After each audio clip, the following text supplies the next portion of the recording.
Gold and silver की rally रुकने का नाम नहीं ले रही है। और गोल्ड एंड सिल्वर की इस रैली का सबसे मेजर रीज़न है यूएस। और आप ये समझिए कि रैली शुरू कैसे हुई। जब 2022 में यूएस ने रशिया पर सैंक्शन लगाया और रशिया के $300 बिलियन फ्रीज कर दिए, तब से सबके मन में एक डर बैठ गया है कि यूएस ट्रेजरी और यूएस एसेट में पैसा रखने का क्या फ़ायदा जब यूएस इसको कभी भी फ्रीज कर सकता है।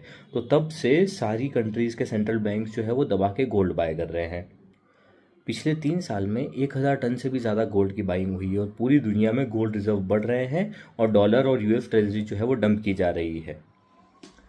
और इन सब के साथ यूएस डॉलर अपने 4 साल के लो पे आ चुका है। यूएस डॉलर अपनी पियर करेंसीज जैसे कैनेडियन डॉलर, यूरो, येन, इन सब के सामने वीक होता जा रहा है।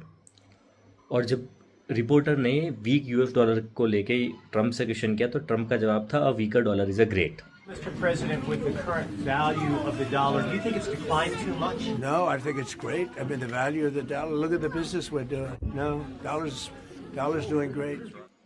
पता नहीं ये वज़ीर आज़म कौन सा माल फूकते हैं, बट एक टाइम पे यूरोपियन यूनियन और यूएस एक अच्छे दोस्त हुआ करते थे। बट जब से यूएस ग्रीनलैंड के पीछे पड़ा है तब से यूरोपियन यूनियन भी यूएस से दूर भागने की कोशिश कर रहा है। और तो और इन सब के साथ यूएस गवर्नमेंट फिर से शटडाउन की ओर जा रही है। यूएस गवर्नमेंट का शटडाउन होने का मतलब क्या है? जब यूएस गवर्नमेंट के पास या यूएस प्रेसिडेंट के पास सरकार चलाने के लिए पैसा नहीं होता है और इस पैसे का अप्रूवल डेमोक्रेट्स एंड रिपब्लिकन दोनों मिलकर देते हैं। और जब इन दोनों के बीच में कॉन्फ्लिक्ट होता है या पैसा नहीं होता, कंडीशन में यूएस गवर्नमेंट एक टाइम पीरियड के लिए शटडाउन हो जाती है। और जब जब यूएस गवर्नमेंट शटडाउन होती है तब तब हमें गोल्ड एंड सिल्वर में एक अच्छी रैली दिखने मिलती है। एंड ओवरऑल इस करंट जियोपॉलिटिकल सिचुएशन में गोल्ड एंड सिल्वर सबसे सेंसिबल और सबसे अट्रैक्टिव इन्वेस्टमेंट ऑप्शंस है।